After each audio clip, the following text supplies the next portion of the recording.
Hi guys! Good morning! Good morning! So mag-aalmusal tayo. Pero yung ating almusal ay oatmeal. Nagsaing na din naman ako pero mamaya na yun. So nagpakulo lang ako ng tubig. Maglalagay tayo ng 3 scoop.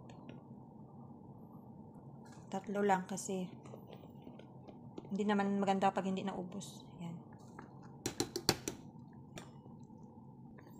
Haluin lang natin siya ng maigi.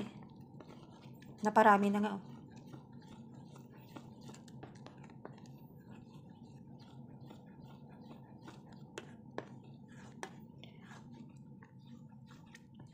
Yung Quaker Oats ko na to, nung last month pa ito.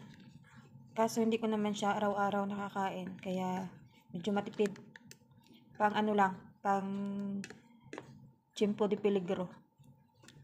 Nakapagsaing na rin ako kaso nga lang, gusto ko muna kumain ng Quaker Oats kasi nagiinom ako ng gamot para sa ubo. Mamaya na ako kakain ng kanong tanghali.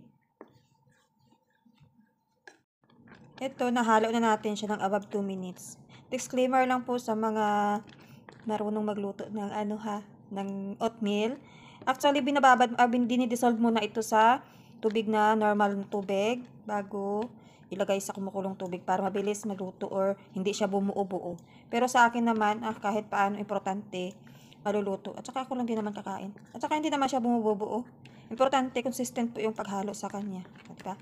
Charan, luto na yan. We eat. Lagyan na natin siya ng honey. Kunti na lang yung honey, gawa ng nakaraang araw at saka kahapon. Nilagay ko sa lemon tea. Kasi ubo ako ng ubo. Yung nagamit naming honey, ayan. Kunti lang. Pero meron pa doon dalawang bote. Siyempre, ubusin muna natin yan bago buksan yung iba. So, ayan. Sarap na.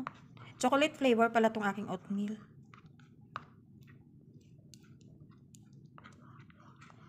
We eat, guys. Malapot siya masyado.